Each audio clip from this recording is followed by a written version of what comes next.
There are more good guitar pickers per square inch in Nashville than anywhere else in the world. Well, that's because this is where the best of the best come to play with the best. So it's only fitting that Nashville should be home to legendary guitar company Gibson.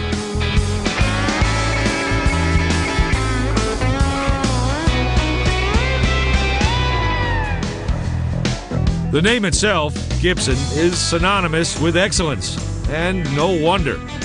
The folks who make Gibson guitars, well, they're artisans and artists. They pour their own love of music into every single one of their instruments. Gibson guitars are so expressive, so beautiful, so full of richness and character that the people who play them talk about them as if they were human. For celebrated singer-songwriter Steve Earle, that love affair with Gibson guitars began early and was love at first sight. The first really good guitar I ever had was a Gibson LGO, and my grandmother gave it. It was brand new in '71. My grandmother gave it to me as a bribe to get me to go back to high school because I dropped out. And I got the guitar, and I stayed in school about a month. The carrot and the stick? And then I bailed out. The album that launched his career was recorded on a borrowed Gibson. I recorded every track on Guitar Town on that guitar, and then refused to return it when they asked for it back. I just said, you're going to have to make a deal with me for this one. And I played that guitar I played it for 5 or 6 years, and it's now in the Country Music Hall of Fame. Across town from the Hall of Fame is the Gibson Showcase, where popular musicians like Joe Diffie and Dan Seals often play. Dan's so fond of his Gibson guitar, he wrote it into a ballad. Playing an old guitar, a friend I understand, can sure smooth the wrinkles in my soul. You know, it's really odd. Guitars sing to you or they don't. They make you feel good inside, and they're homogeneous. They're made out of a wood, which every one of them is different. Even if you make them, if you make them exactly alike, there's still small nuances that are different on them. And every piece of wood's different. Yeah. And that wood, mostly mahogany, maple, and rosewood, makes its first stop right here at the Gibson Rough Mill.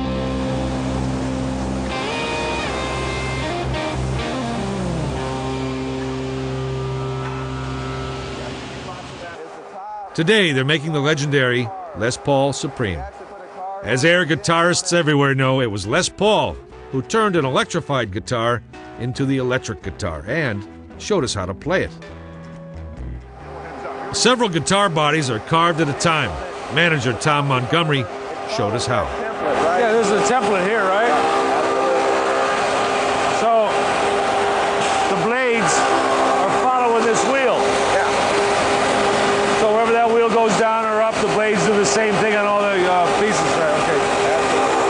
But you probably already knew that, didn't you? No, I didn't. I'm glad you straightened me out.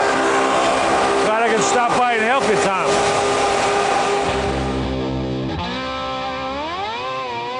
Other parts of the guitar, like the neck, are more about art than science. He's not even using a guide. No. He's eyeballing that whole thing. Ezra has been here over 20 years. That's phenomenal. That's a work of art. Ezra and all of his colleagues here are carrying on a tradition that's more than 100 years old.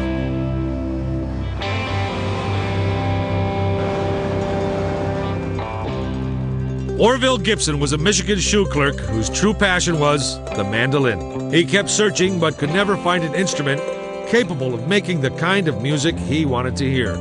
Finally, he decided to build a mandolin of his own, and it was perfect. So you have the top slightly. In time, Gibson turned his hand to making superior banjos, and then came guitars. Yeah. Orville Gibson revitalized the American music industry and has inspired millions of musicians.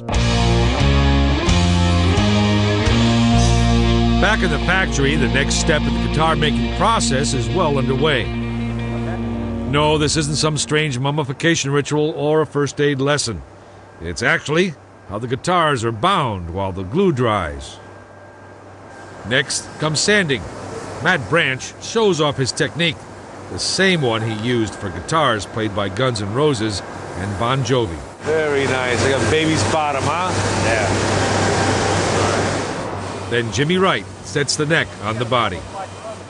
Or the way you shaved it, the fit, you can tell by the time the glue dries, it's going to be like one solid piece of wood here. That's what we go for. Brenda Reed was nice enough to teach me how to wax the frets, the metal ridges on the fingerboard. Just a smidgen off. Right. Very good. Is that it? Thank you. Oh, you did real well. Thank you, Brenda. Now I have Congratulations. I've got an application for you. Oh, thank you. Can you work second shift? You got going on here? Gibson finishes are as famous as the guitars themselves.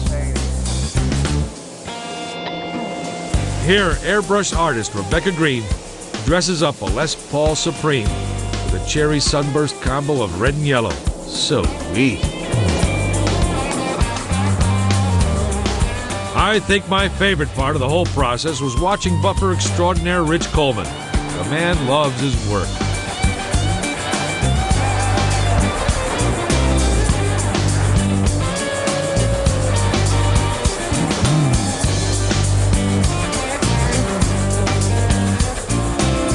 How long did it take you to get the dance? It took me about 6 months. Really, yeah? Yeah, I picked up on it pretty quick.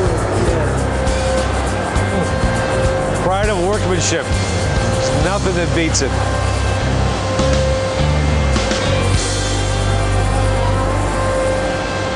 Jay Thompson here not only inserts and tunes all the strings, he also gets the pleasure of testing the end product. No guitar makes it out of here until Jay or one of his compadres says it's a Gibson. This is the final. Apparently, this one's good to go. You get paid to do this. Yeah, I do. You're a lucky man. Hi, man. What a joy it must be to go to work every day, knowing that what you do in your small corner of the world is destined to bring timeless pleasure to millions of people. Nothing could be more rewarding.